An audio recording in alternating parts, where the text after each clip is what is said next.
I stand to oppose the President address motion. Sir, I start by putting to this House how this foreign policy for our country has been compromised from what its traditional position has been. Sir, take the case of Palestine. 61,709 Palestinians have been killed. 1,11,588 have been injured. India is a signatory to, India is a part to Genocide Convention, and the Genocide Convention says that anyone who's party to the Genocide Convention must contribute to ensure it prohibits from contributing to genocide and also requires to take steps to prevent it. Sir, not a single hospital is there in Gaza. This country, this great nation of mine, had constructed 2 floors of a library in a university. Those universities and that library has been finished. You have 1.2 million people being made homeless. Deliberate starvation has happened. And people have no drinking water. And what do we see now? We have heard the Prime Minister saying, "I'll stop the war in Ukraine." Where is my Prime Minister? Where is this government? Why are they keeping quiet on this genocide which is being perpetrated on the Palestinians? What has been the traditional stance of our country from Mahatma Gandhi up to all the Prime Ministers? Why can't we oppose the genocide? We are party to the Genocide Convention. I am warning this government that when the genocide history of Gaza will be written, this Prime Minister will also be in the list of accomplices. I demand from the government that let our country take the responsibility of constructing the health sector in Gaza. Invite more Palestinians to India on scholarship. Let them rebuild that Gaza. We cannot be part. How can we allow arms to be exported to Israel? An Indian ship was stopped in Spain. We are signatory to this Genocide Convention. How will history remember us? With what face can we face the world? Sir, second point. India's moral voice is dead in Palestine, sir. It is completely dead in Palestine, sir. Sir, come to China. The army chief in the interview to an English newspaper said rules out any troop cut along LAC.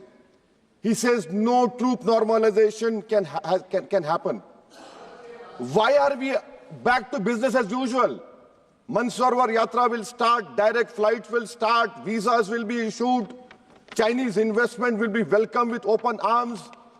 Can we patrol those 25 patrolling points which we lost?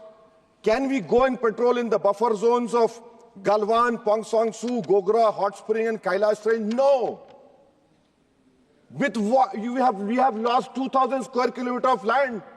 And it is back to business with China. I strongly condemn this step which this government is taking in the fear of China. Come to USSR. Pew Research study had said that 7.25 lakh unauthorized immigrant Indians are in USA and 18,000 are in final list for removal. Are we going to accept all this 7.25 lakh? Are we going to accept this 18,000 who are in final list for removal? How many aircrafts do you require? 300 aircrafts.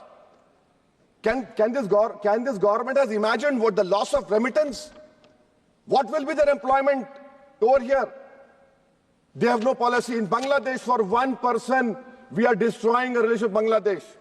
When will my Prime Minister meet his counterpart in Bangladesh? I fear, sir, that we will be out of the game. When I say the term game, the government understands that. Sir, coming to minorities, sir. In 2023-24, 2,064 crores out of the budgetary allocation of 3,000 crores was surrendered by the Ministry of Minority Affairs. I have been consistently demanding from last 10-11 years that the pre-matric, post-matric merit cup mean should be made demand-driven, and only 2,000 crores required. Because of it not making demand-driven, you have thousands of Muslim students who are out of education. There has been empirical studies like the Kundu Committee which said that the reason for Muslim out-of-school children is financial wherewithal. You're not interested to ensure that Muslim children study. My community has the highest illiteracy rate in women. I have only 3 graduates of 100.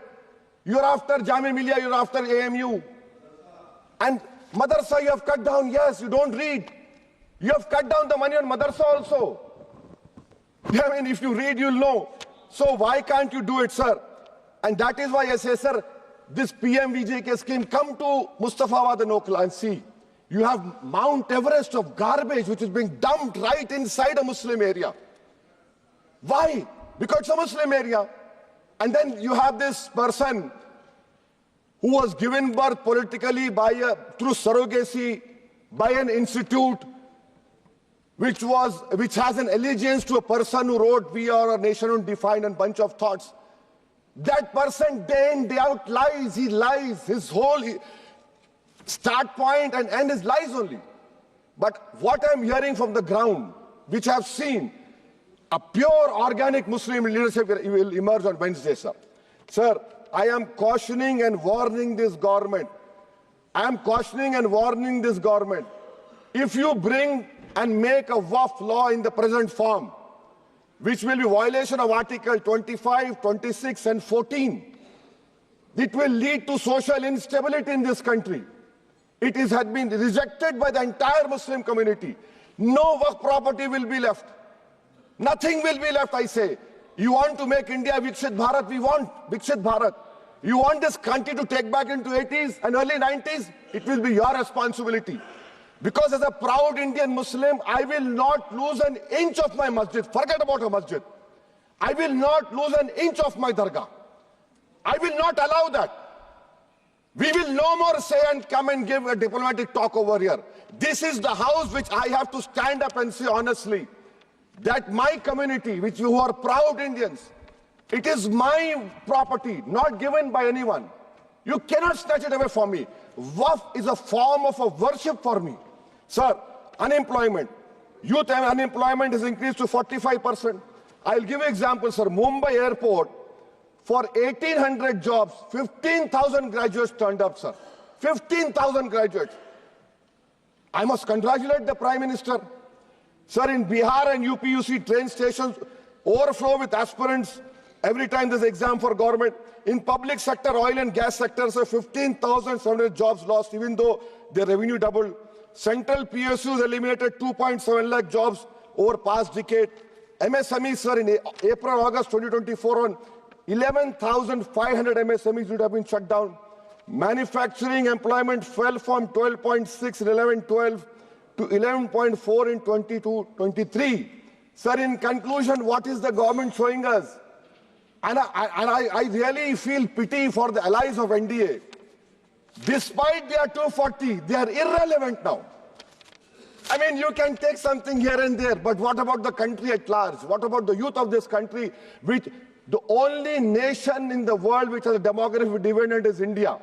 And this government has failed to uplift the youth. That is why I on the grounds which I have submitted, I oppose this present motion, sir. Thank you.